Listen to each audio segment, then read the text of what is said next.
తమ్మారెడ్డి భరద్వాజ్ అనే వ్యక్తిని మాత్రం ఏ రోజు సినిమా వదలలేదు. ఆయన సినిమాని వదలట్లేదు. ఇది మీ క్యాప్షన్‌కి తగ్గట్టు, టైటిల్‌కి తగ్గట్టు వదల మీతో మీకు సినిమాకి ఈ వదల రిలేషన్ ఇలాగే కొనసాగేటట్టుంది. అంటే ఆల్మోస్ట్ 50 ఇయర్స్ నుంచి జరుగుతుందమ్మా. 50th ఇయర్ ఇది నాకు యాక్చువల్గా. సార్ 76లో నేను చెన్నాటికల్లోనే ఒక సినిమా చేశాం. దానికి ప్రొడ్యూసర్గా ఫస్ట్ టైం పేరు పడింది. సార్ 79లో చరిత్ర స్టార్ట్ చేశాను. బట్ 76లో ధ్రువ చిత్ర అని చిన్న నాటికలు కృష్ణరాజు గారితో చేశారు. దానికి నేను ప్రొడ్యూసర్ని. సార్ సో 50వ సంవత్సరం ఇది. కంటిన్యూస్గా సినిమాలు చేసినాక 93 తర్వాత కొంచెం 93 తర్వాత 95 ఆల్మోస్ట్ 2000 వచ్చింది. నేను పెళ్ళికి రెడీ 2000. దాని తర్వాత చాలా బ్రేక్ వచ్చింది. మళ్ళీ 2004లో అనుకుంటా పోతే పోనీ చేశాను. సార్ తర్వాత 2014లో ప్రతిఘటన చేశాను. సో అక్కడ గ్యాప్ వచ్చింది. 7-8 ఏళ్ళు అక్కడ గ్యాప్, మళ్ళీ ఇక్కడ 11-12 ఏళ్ళు ఇప్పుడు గ్యాప్. సార్ సో నేను వదలటం అంటే 50 ఇయర్స్ నుంచి వదలకుండా అట్లా కంటిన్యూ అవుతున్నాం. సినిమాలు అనేది ఇందాక ఎందుకు చెప్పానంటే ఆ గ్యాప్ మధ్యలో చాలాసార్లు 2 సార్లు గ్యాప్ వచ్చింది. సార్ అప్పుడు 7-8 ఏళ్ళు గ్యాప్ వచ్చింది, ఇప్పుడు 10-12 ఏళ్ళు గ్యాప్ వచ్చింది.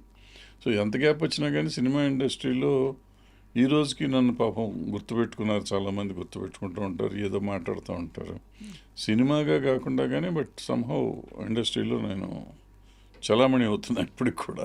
అంటే ఒక మేకర్గానో లేకపోతే ఒక నిర్మాతగానో తమ్మారెడ్డి ప్రస్థానం పరిమితం కాలేదు సార్. అవును. ఈరోజు తెలుగు సినిమా అభివృద్ధి కోసం ఉన్నామని చెప్పుకుంటున్న ఎన్నో శాఖల్ని మీరు ఆర్జుడు నాకు తెలిసి. మీరే వాటిని అంటే తొలినాళ్ళలో చాలా కార్యక్రమాలు వాటిలో కొత్తగా తీసుకొచ్చిన వ్యక్తి మీరు. సో ఆ వాసనలు, ఆ కృతజ్ఞతలు. అంటే అట్లా కాదు, అది యాక్చువల్గా నేను ఒక స్టేజ్కి వచ్చినాక వచ్చాను. నాకంటే ముందు సివిఆర్ ప్రసాద్ గారు, తిలక్ గారు, వి మధుసూదనరావు గారు, ప్రభాకర్ రెడ్డి గారు, సార్ వీళ్ళందరూ కలిసి దాన్ని ఒక స్టేజ్కి తీసుకొచ్చారు, ఒక షేప్కి తీసుకొచ్చారు.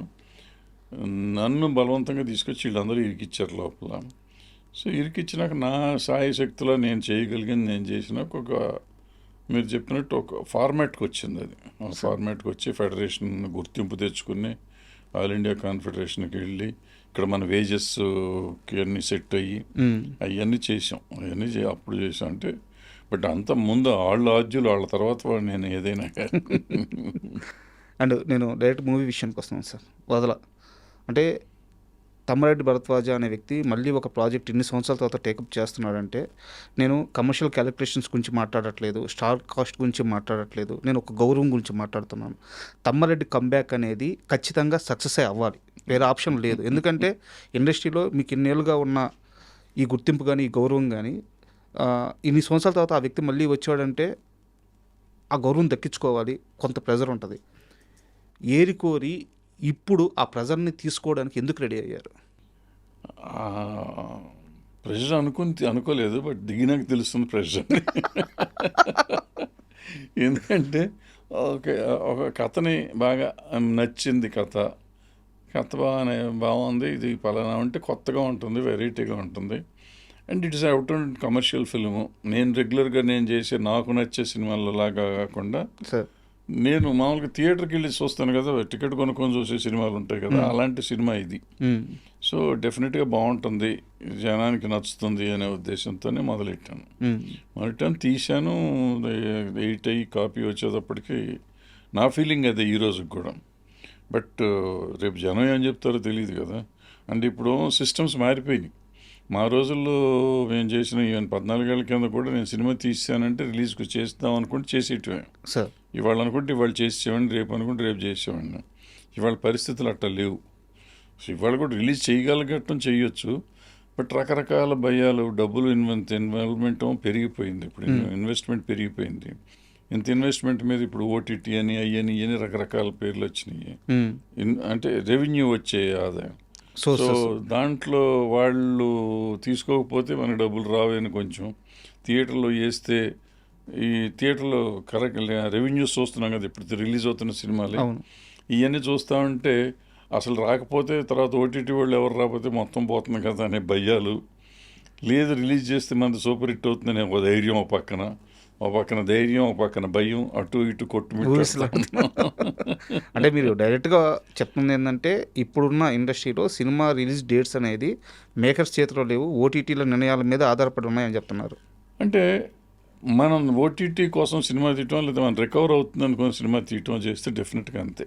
సార్ ఎందుకంటే రికవరీకి ఇప్పుడు థియేటర్లో అన్ని సినిమాలకి ఓపెనింగ్లు రావట్లా, చాలా సినిమాలకి ఓపెనింగ్లు రావట్లా, కరెక్ట్ సార్. చాలా తక్కువ పర్సంటేజ్ డబ్బులు వస్తున్నాయి. సో షేర్లో అయినా కానీ తక్కువ వస్తుంది కాబట్టి కొన్నిటికి వస్తున్నాయి, కొన్ని మధ్యలో సూపర్ హిట్లు అయినవి ఉన్నాయి చిన్న చిన్న సినిమా. సినిమాలు సో రావచ్చు, అది అవుతుందో ఇది అవుతుందో మనకు తెలియదు. అది అయ్యింది అనుకోండి, ఈవెన్ ఓటీటీలో కూడా మంచి రేట్ వస్తుంది. సార్. అది అవ్వలేదు అనుకోండి, ఇక ఓటీటీని మర్చిపోవాలి, యూట్యూబ్లో పెట్టుకోవాల్సి వస్తుంది అనమాట. సో ఏది ఎలా జరుగుతుందో తెలియదు. సో ఆశ, ఇది జరిగితే అది జరుగుతుంది కదా, ఇది వస్తే అది వస్తుంది కదా, అన్ని రకాలు రికవర్ అవుతాం కదా అని ఒక ఆశ ఉంటుంది ఆ ప్రొడ్యూసర్ అనేవాడికి. ఇప్పుడు నేను పాత భారద్వాజ్ లాగా ఉండాలా ఉండకూడదా నాకు అర్థం కావట్లేదు. అలా ఉండాలంటే ముందు రిలీజ్ చేసేద్దాం, చూద్దాం. ప్రిపేర్ అయ్యే తీసాం కదా, వాళ్ళు ఎవరో వస్తారని ఏదో చేస్తారని అనుకోలేదు మనం. సో ఎవరిని నమ్ముకుని ఉండలేదు. బట్ ఏంటంటే అవకాశం ఉంది కదా, ఎందుకు తొందరపడతారు అనేవాళ్ళు ఉంటారు ఫ్రెండ్స్. సో తొందర పడాలా పడకూడదా కొట్టుమిట్టాడుతున్నా. అంటే నాకు నిన్న మొన్న సెన్సార్ అయ్యి సర్టిఫికేట్ నిన్నే వచ్చింది. సార్. సో ఇప్పుడు ఇక గట్టిగా సీరియస్గా రిలీజ్ని గురించి ఆలోచించాలి, ఈ ఓటీటీ ప్లాట్ఫామ్స్ని గురించి ఆలోచించాలి. సో వాళ్ళు కంట్రోల్ చేస్తారంటే వాళ్ళని నమ్ముకున్నప్పుడు వాళ్ళు కంట్రోల్ చేస్తారు. ఎందుకంటే మేజర్ ఇన్వెస్ట్మెంట్ వాళ్ళని ఇవ్వమంటున్నాం మనం. వాళ్ళు ఇచ్చినప్పుడు మరి వాళ్ళ రిలీజ్ షెడ్యూల్ చేసుకున్న ప్రకారం మన రిలీజ్ చేయమంటాను. So in that way they are right. మనం వాళ్ళని నమ్ముకోలేదు అనుకోండి, మనం డైరెక్ట్గా రిలీజ్ చేస్తాం, హిట్ అయితే వాళ్ళు వస్తారు మన దగ్గరికి అనుకుంటే రిలీజ్ చేసుకోవచ్చు మనం. జగత్ బాబు గారిది అంటే అంతఃపురం ఆ సినిమాకి మీరు కో ప్రొడ్యూసర్. ఆ రోజు జగత్ బాబు గారిని చూశారు, ఈరోజు జగత్ బాబు గారిని చూస్తున్నారు. ఈ మొత్తం స్పాన్లో ఆయన ఎన్నోసార్లు పడ్డారు, ఎన్నోసార్లు లేశారు. బట్ మనిషిగా ఎప్పుడు ఆయన ఆ స్థాయిలోనే ఉన్నారు. ఆయన గురించి గొప్పగా చెప్పేవాళ్ళే కానీ ఇంత నెగిటివ్ కూడా ఆయన గురించి లేదు. సో ఈరోజు మళ్ళీ ఆయనతో కలిసి పనిచేస్తున్నప్పుడు జగత్ బాబు గారితో ఆ ఎక్స్పీరియన్స్ ఎలా ఉంది? బాగుంది, డెఫినెట్గా బాగుంది. డెఫినెట్గా ఈ సినిమాకి నిజంగా చాలా ఎక్కువ బాగుంది నిజం చెప్పాలండి. ఆ రోజు అతను ఒట్టి యాక్టర్గానే ఉండేవాడు, యాక్ట్ చేస్తానికి ఆ కృష్ణవంశీవాడు ఉండేవాడు కాబట్టి ఆ రాక్షసుడు ఇతన్ని పీడించి గీడించి ఇతను అతన్ని పీడించి మొత్తానికి బాగా చేసుకున్నారు. ఆ సినిమాలో అద్భుతమైన పెర్ఫార్మెన్స్ చేశాడు. ఈ సినిమాకి ఒక రకంగా అతనే మమ్మల్ని పీడించేవాడు అనమాట. అంటే బాగా రావాలి తపన, ఇంకేదో కావాలి అని చెప్పి నిజంగా చాలా బాగా చేశాడు. ఎందుకంటే కథ అతనే ఇచ్చాడు మనకు రఫ్గా. సో దాని మీద ఈ కథను ఇలా చేయాలి అనే దాని మీద అతను చాలా ఎక్కువ కష్టపడ్డాడు. అండ్ ఒక రకంగా చెప్పాలంటే ఈ సినిమా షూటింగ్ రోజు నుంచి నిన్నటి వరకు ప్రమోషన్కి వచ్చాడు, నిన్న కూడా వచ్చాడు. ఇప్పటివరకు అతను స్లీపింగ్ దట్ వదల, ఈటింగ్ దట్ వదల ఆ టైప్లో ఉన్నాడు ఆయన. బట్ అంటే మీరు అన్నారు కాబట్టి అడుగుతున్నాను, ఒక హీరో ఒక కథని అంత ఇష్టపడి అంటే మిగతా టీంను మొత్తం కూడా పుష్ చేస్తా ఇంత ఇష్టంగా సినిమా తీస్తున్నప్పుడు ఆయన ఇచ్చిన కథలో ఎవరైనా చిన్న చేంజ్ చేస్తే ఒప్పుకోవడం కష్టం. బట్ తమ్మారెడ్డి గారు ఒక మేజర్ సీక్వెన్స్ని హైలైట్ అయ్యేలాగా మార్చి చెప్పంగానే ఎలా ఒప్పుకున్నారు? అట్లా అని కాదు, మార్చి చెప్పడం అనేం కాదు, కథ చెప్పినప్పుడు సంగతి కదా. మనం సినిమా తీసినాక మనమేం మాట్లాడలేదు. చెప్పినప్పుడు ఒక ఫార్మాట్ ఆయన చెప్పాడు, ఫార్మాట్ బాగుంది, ఇట్లా కాదు ఇట్లా ఉంటే బాగుంటుందేమో అన్నా నేను. సో దెన్ వాళ్ళ తర్వాత వాళ్ళంతా కలిసి వర్క్ చేశారు. సో వాళ్ళకి నచ్చింది కాబట్టి చేశారు వీళ్ళు. అండ్ హీరోయిన్ లయ గారితో మీరే 3 సినిమాలు చేశారు, డైరెక్టర్గా అయితేనే ప్రొడ్యూసర్గా అయితే. అండ్ జగత్ బాబు గారికి ఇది లయ గారితో 5వ సినిమా. సో సెట్లో వాళ్ళిద్దరి బాండింగ్ ఎలా ఉండేది? బాగుంటుంది, బాబు బాగా కలిసిపోతాడు, ఆ అమ్మాయి అందరితో బాగానే ఉంటుంది సార్. సో గొడవ ఏం లేదు అసలు, ఇప్పుడు ఏ రకమైన ఇది లేదు, చాలా హ్యాపీగా జరిగింది షూటింగ్. అందులో ఆ అమ్మాయి అసలు no trouble type heroine. So ఎప్పుడు ఏం ఉండదు, ఆ అమ్మాయి రావటం పని చేసుకోవటం పోవటం తప్ప అమ్మాయికి వేరే ఏమి ఉండదు. సో చాలా బాగా చేశారు. లయ గారు యాక్చువల్గా యుఎస్లో ఉంటారు కదా సార్, ఈ సినిమా కోసం అక్కడి నుంచి రావడం వెళ్ళడం ఇది బడ్డన్ అవ్వలేదా మీకు? లేదు, మనకు అదేం లేదు. ఆవిడ ఇక్కడికి వచ్చి ఇక్కడే ఉంటారు ఆవిడ. ఓకే. ఆవిడకి ఇల్లు ఉంది ఇక్కడ. సో ఆవిడ వచ్చి ఇంట్లో ఉంటారు, మన షూటింగ్ ఉన్నప్పుడు మన షూటింగ్ చేసి వెళ్ళిపోతారు. ఇంకేదైనా ఉంటే ఆ సినిమా కూడా చేస్తారు. సార్ సో రావటం పోవటం ఉండటం మనకు సంబంధం లేదు. ఆవిడదే, ఆవిడ కష్టం ఆవిడదే.